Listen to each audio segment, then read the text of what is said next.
Go to financialsurvivalnetwork.com and sign up for your free weekly newsletter. You'll also get 3 free reports. The Financial Survival Network. It's all about what's next.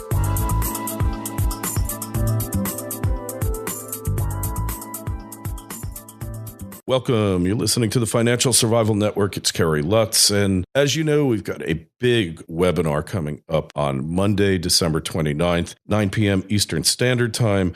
We've got David Morgan. He's going to be talking about where he sees these precious metals markets going in the coming year. A whole lot more mining stocks, that sector. You know, it's a basket case, but is there value there? Is it going away? You really need to hear it. You can just either go to his site, silver-investor.com or the Morgan Report, sign up there, or come over to financialsurvivalnetwork.com, upper left-hand corner of the page. Just click the link, and we're getting almost maxed out. I mean, the response far greater than any of the webinars we've done to date, which is why we've got David with us now, just to give you a little preview of what's going to take place there, what David's looking at now, not to give away the show or anything, but David and I go back a ways here. David, good to talk to you. How are you? I'm doing well. It's getting near Christmas time, so I have to put a smile on my face. No, I'm doing okay. Thank you, Kerry. Hey, so this time of the year, though, these markets really thin out, and, you know, anybody who wants to have their will with them really can, can't they?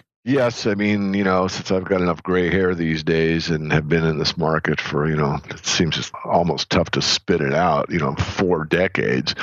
I've seen a lot, and, really the seasonality around the metals were very, very strong, that you could actually go long in the fourth quarter of the calendar year, and do pretty well. And that just has not held for the last few years. So what actually we've seen for the last few years is a sell-off into like the last trading session. And I expect that could be the case again this year. We certainly have witnessed a great deal of people backing away from the precious metals for lots of reasons, and primarily price. I mean, people want to be on the winning side, and most people trade from the long side only. And the fundamentals for the silver and gold markets have remained strong, but that hasn't meant very much because of the continued, price pressure that's been exerted on these markets.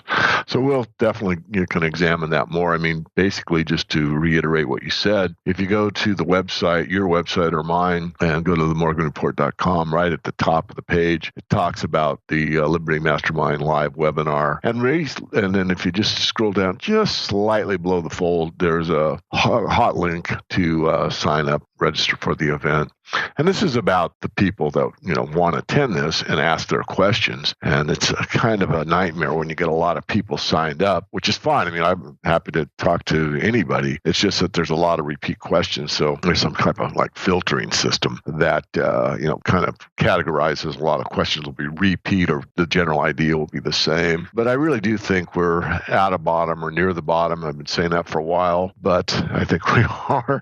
And what does 2015 hold? And I think it's a lot of surprises. So we'll be going through that. As far as the mining shares are concerned, we just did a update report on several of the mines. We covered the top tier, mid tier, and speculative section of the Morgan Report, and one special situation that was also in the Morgan Report. And we go through those. And this is for people that really want to kind of hone in on what the best values are. We've been asked that by our members the last few months, like, what are the best values? So we went through our list. We picked some best values through those 3 categories, because I've always believed strongly that your more conservative investments, in other words, big money goes into big companies and speculative money goes into speculative companies. And if you do that, you're going to keep, your powder dry for the most part. And I was kind of amazed looking at the portfolio a couple of months back that everything in the top tier except one stock was still in the positive territory, meaning you still had a gain if and only if you'd bought it when it was recommended from us. And of course, we've been publishing now for like 16 years. So, obviously, if you bought, Silver Standard as an example, which hasn't made it to the top tier in years, but at one time it was, when you buy that stock at 65 cents Canadian, it's pretty hard to go wrong. But nonetheless, I don't want to belabor the point. There are some real values out there, and the metals are a real value. So you get leverage when you buy the mining shares. I don't think that sector's going away. It's underloved. No one wants it. So that's the time to buy. Buy when there's, quote unquote, blood in the streets. So I'm not going to give those all away. I might, tease the webinar people with a couple picks, just to be a nice guy. But, we work too hard and do too much, and, we still have to pay bills, and, putting something up on the web is fine, but, it still costs to pay the server, and, especially when you have a server the size of what we have, and I would say the hit rate or the bandwidth that we use. So anyway, it's not exorbitantly expensive, but nonetheless, it's a greater amount percentage-wise than it used to be back when membership was much more robust than it is these days, when so many people have basically given up on the sector. And that's another indicator that it's time to take a look at it. Look, capitulation, all the unloved sector, every dog has its day. All the cliches, but all the cliches on Wall Street are true, and you see it over and over again, but you just don't know timing-wise when it's going to take place.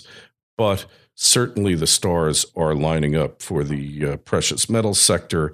It's not a question of if, it's just a question of when. You're right. And that's, why I try to, or strive to let the market, make the decisions. I mean, when we made the big, run from 19 up to the $48 level, it was the $19 channel that it broke out from. And when that happened, we got on board and luckily rode it all the way to the top, and luckily got out very, very near the top. And since that time, we've been kind of in this stair-step down trend. And really, as I've said on other programs, but it bears repeating in my view, and that is at the $26 level on silver and about the $15.50 level on gold were psychological. Those were levels that held for quite a while for both the metals. And once those were sold off, and believe me, that was a manipulation, there's no doubt in my mind, and most analysts. And once that happened, you pretty much took the wind out of the sails. Most people that were kind of holding on and maybe were upside down, or had lost their value on paper if they were going to sell. But those levels holding and holding and holding, and then once they breached those levels, it was like, oh, and that, I think, again, psychologically kind of took the market down. So I'm looking for those levels in 2015, to watch and let the market tell me, if they get to those levels. I really expect that they will. But, again, the market knows more than anybody. I mean, and you factor in like the Martin Armstrong factor. I don't follow Marty's work real closely, although I've read a great deal of it. And I think he's looking for, 2015.75 or something like that. In other words, about 3/4 of the way through the year. And I think that's where he's looking for things to start picking up. I'm looking for things to start picking up earlier than that. I'm looking for things to pick up at least in January. I mean, if you're nimble, I think you can buy today. If you bought on the 22nd of December, I think for the last 3 years in a row, and just held like a month in some of these better mining companies, you can make like 30% or something, because there's a lot of overselling because of tax losses and people giving up or wanting to sell XYZ mining that's a dog and buy ABC mining because it's a lot better company and all that type of stuff. So again, be bold. You don't have to overextend. You don't want to overload, especially if you're doing a small company. If you're doing a large company that has a large market cap, it's much easier to move in and out, thousands of shares or, whatever. But if you're in a very small company, be very, very careful. But in a larger mid-tier to a top-tier company, it's very easy to do. And I'm not suggesting everybody, do that, but what I'm suggesting is you got to kind of go with what the market gives you. And if you're smart, this is sort of a gift that you can get from the market and something to pay attention to. So we'll be talking about that in the new year, along with, whatever comes our way during the Liberty Mastermind Live webinar. And by the way, I want to say something about the last two that you've had live. Both, I think, have been rather extraordinary. They're different than the normal precious metals seminars that I've done with others, even though some of the characters there were people that I've known from other webinars, seminars, live events, and that type of thing. But your focus is a little broader and a little, let's say, more expansive in viewpoint than some of the resource shows or investment conferences. So I want to just compliment you, Kerry, and your friend Robert Ian for having that type of let's say broader perspective on the markets as a whole and maybe the global picture. And that's something I'll be looking at in the January issue is what's really going on with the financial sector. How big a part does China play? Is it on the upswing or downswing? What's the truth about this, oil situation? And then, of course, the special report on the mining companies that are so undervalued. Yeah, for sure. I appreciate that. That's what we tried to open this up and really get you a different perspective on things, because things are changing, so quickly that, it's really hard to keep up with what's going on in the world. And then you read so many things and nothing seems to make any sense. Everything's conflicting. And then, God forbid, you go, David, over to the mainstream media. You just don't know what to believe anymore. So it's just a good idea to always keep your mind open, get additional sources, and really, look for other people to really keep you up on things. And that's what we try to do.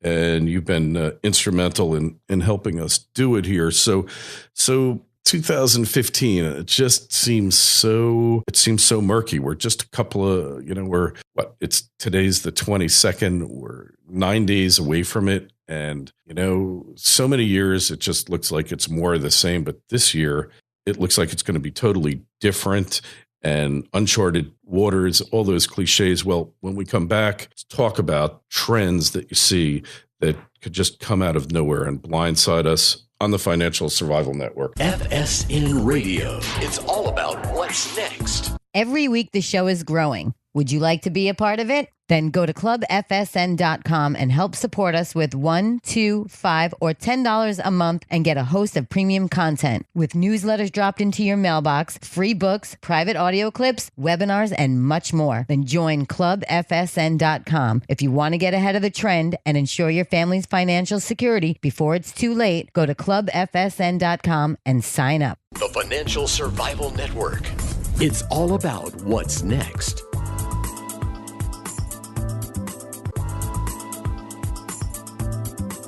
We're talking with David Morgan, themorganreport.com, silver-investor.com. And David, the trends that are in place now, we've got all these wars going on. We got oil crashing, got precious metals uncertain. We've got, the EU bail-ins. We've got the dollar ascendant and all of these currencies crashing. And, nobody out there always have these prognosticators making their great, predictions for the coming year. But I don't see how anybody really is honest can look out there and really come up with a prediction based on what's happening now and trends that is going to have any validity other than, disfavored sectors could rotate, like the metals and become, the performers for the coming year. But really, there's so many black swans. There's so much uncertainty. How can you really make forecasts that have any validity now? It's very difficult. I mean, I try to, having an engineering background, I think helps somewhat because, you look at basically the world as objectively as possible. And you're taught to look at, what's given. And then you state a hypothesis. And then based on a given is an absolute. In other words, you're given the fact that the sun comes up every day and it puts out so many BTUs on the planet. I'm not trying to be funny, although hopefully that is a little humorous. But so you start with what you absolutely know. And then from there, you go one step from that and you start to make a hypothesis, and then you start to, examine it, and you examine it from zero to infinity. In other words, it's called, integration. So you look at it in all possible scenarios. So that's sort of how I think. And, if you look at the energy sector, which is the most important commodity of all, and we all know that, then there's been this huge disruption in the oil sector. And then if you want to start to analyze that, you've got conflicting information. And I don't know, I guess some of the elites probably know, but, is it purposeful? Is it the U.S. or the shadow government trying to cause problems for Russia because they have, 60% of the resources come from the energy sector and 40% of the revenues from the energy sector. If they teamed up with Saudi Arabia to do that, but then if that's true, then it doesn't make it's not very logical because it's hurting the fracking industry, which has a huge amount of debt, double the amount of debt of what the subprime mortgage crisis had. So we're looking at a situation where, if that's the case, then they're shooting themselves in the foot. And then you could go one step beyond that and say, well, they know that and they want that and it's deliberate. And I mean, it just goes on and on and on down the rabbit hole.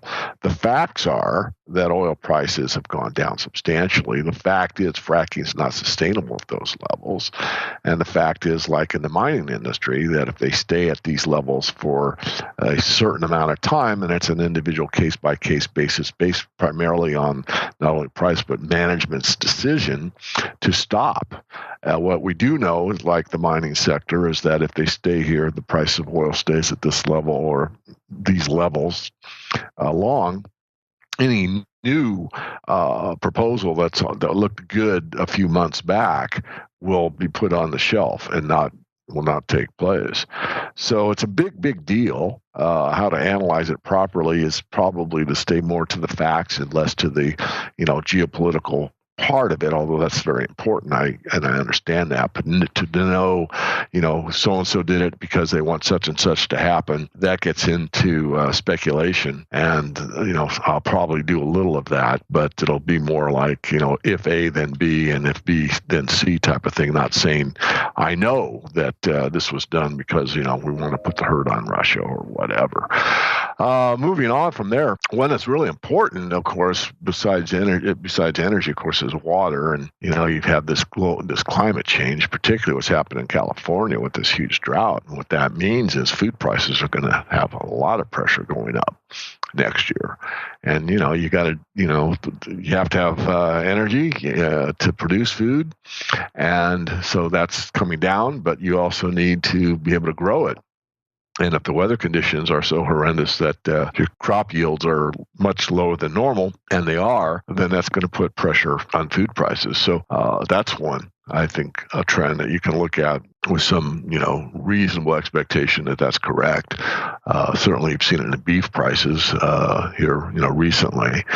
So I think, what I made the statement way back in 2000 about, the major macro shift was going from things we need from things we want, still holds true. The commodity sector, of course, is tougher because it's China being the big driver. China has massive problems.